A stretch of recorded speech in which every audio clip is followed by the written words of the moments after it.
Hi friends, welcome to குறிஞ்சி.com. இன்னைக்கு நம்ம ரொம்ப ஹெல்தியான கோதுமை மாவு தேங்காய் போலி எப்படி செய்யறதுன்னு பார்க்கலாங்க. நம்மளோட போலி இந்த அளவுக்கு மிருதுவா கிடைக்கணும்னா அதுக்கு நம்ம பக்குவமா மாவு பிசையறதுல தாங்க இருக்கு.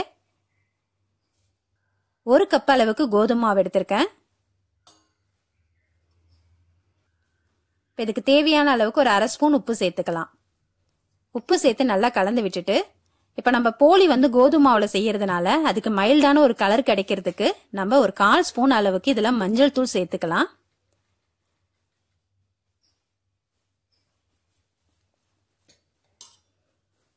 இதை நல்லா கலந்து விட்டுட்டு இதுல தண்ணி ஊத்தி நம்ம சப்பாத்தி மாவு அளவுக்கும் இருக்கக்கூடாது, பூரி மாவு அளவுக்கும் இருக்கக்கூடாதுங்க.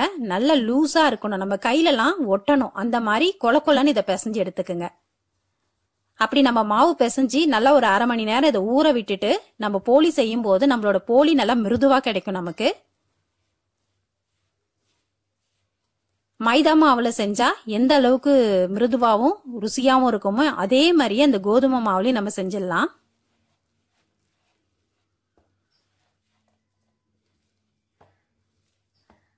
பாருங்க, இந்த அளவுக்கு நல்லா பிசு பிசுப்பா கையிலலாம் ஒட்டுது பாருங்க. இந்த மாதிரி நீங்க மாவு பிசைஞ்சிட்டு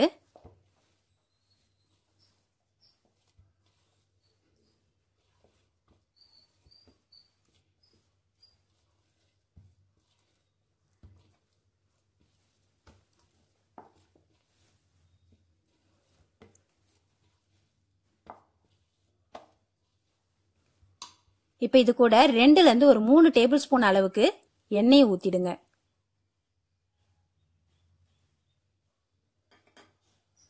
குக்கிங் ஆயில் ஊத்தினா போதுங்க.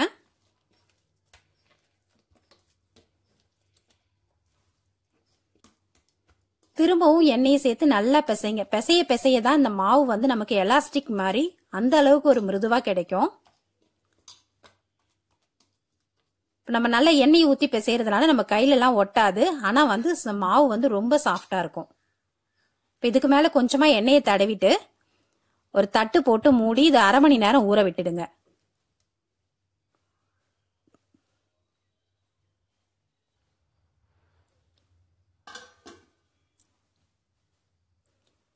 இப்ப நம்ம இதுக்குள்ள வைக்கிற பூரணத்தை ரெடி பண்ணிடலாம். இன்னைக்கு நான் வெறும் தேங்காய் மட்டும்தாங்க சேர்த்து செய்ய போறேன். 1 கப் அளவுக்கு தேங்காய் எடுத்திருக்கேன். அதுக்கு 3/4 கப்பு வெல்லம் சேர்த்துக்கலாம். இந்த வெல்லம் மண்ணு தூசி எல்லாம் இல்லாம சுத்தமான வெல்லம்ன்றதுனால நான் இதை வடிகட்ட போறது இல்லைங்க, அப்படியே சேர்த்துக்க போறேன். அதனால இதுல ஒரு 2 ஸ்பூன் அளவுக்கு தண்ணி சேர்த்தா போதும். அடுப்புல சிம்ல வச்சிடுங்க. இந்த வெல்லம் நல்லா கரைஞ்சி கொதி வரட்டும்.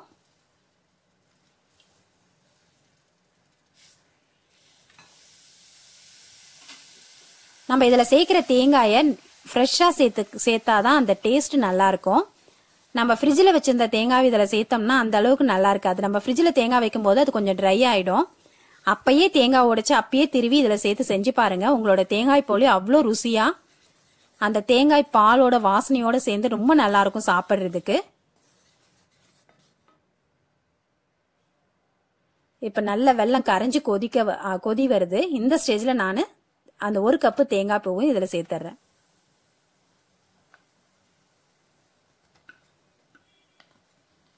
இப்போ உங்களுக்கு தேவைன்னா இது கூட நீங்க ஒரு 1/4 ஸ்பூன் அளவுக்கு ஏலக்காய் தூளும் சேர்த்துக்கலாம்.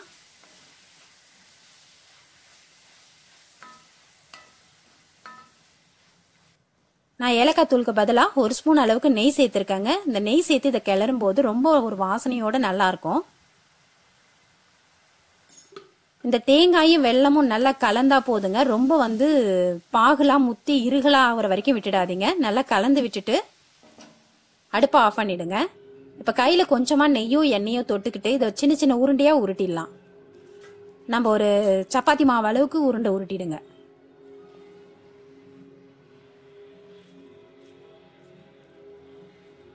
நம்ம ரொம்ப இருகலா எடுத்துட்டோம்னா இந்த மாவுக்குள்ள இதை வச்சு தட்டும் போது நல்லா பரவலா வராது. நமக்கு இந்த அளவுக்கு லூஸா இருந்தாதான் நம்ம தட்டும் போது நல்லா இது பரவி வரும்.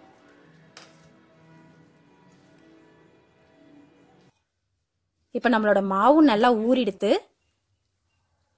இப்ப அந்த ஊறின மாவுல இருந்து கொஞ்சமா எடுத்து இந்த மாதிரி கையில வச்சு தட்டுங்க. ஒரு ஷீட் பேப்பர்ல வச்சு தட்டுங்க.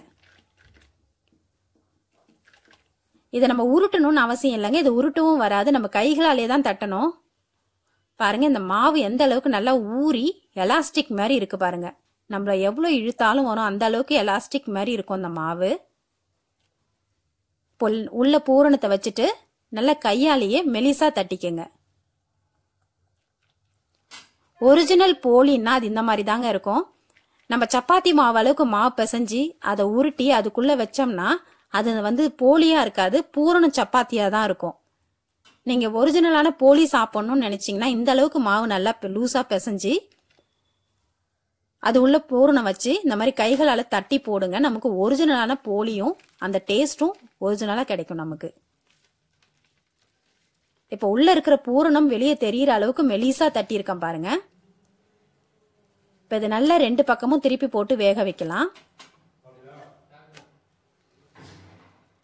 இது நம்ம கைகளால தான் தட்டணும், ஆனா நல்லா பூரி மாதிரி உப்பிட்டு வருது பாருங்க. அவ்வளோ ஒரு மிருதுவா சாப்பிடுறதுக்கு ரொம்ப நல்லா இருக்கும். நீங்க அதுக்கப்புறம் போலின்னா மைதாவில செய்யவே மாட்டீங்க. இந்த ஒரு தடவை நீங்க இந்த மாதிரி கோதுமை மாவுல செஞ்சு சாப்பிட்டு பாருங்க, அடிக்கடி இதை நீங்க செய்வீங்க. இப்ப நான் இதுக்குள்ள தேங்காயும் வெல்லமும் சேர்த்து வச்சிருக்கேன். உங்களுக்கு தேவைன்னா இதுல கடலைப்பருப்பு, தேங்காய், வெல்லம் 3 சேர்த்து கூட செய்யலாம். அது இன்னுமே ரொம்ப டேஸ்ட் நல்லா இருக்கும்.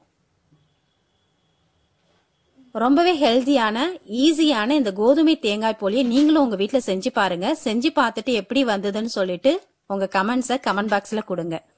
இந்த ரெசிபி உங்களுக்கு பிடிச்சிருந்தா லைக் பண்ணுங்க, ஷேர் பண்ணுங்க, சப்ஸ்கிரைப் பண்ணுங்க. உங்க ஃப்ரெண்ட்ஸ் அண்ட் ரிலேட்டிவ்ஸோட இந்த வீடியோவை ஷேர் பண்ணிக்கோங்க. நன்றி, வணக்கம்.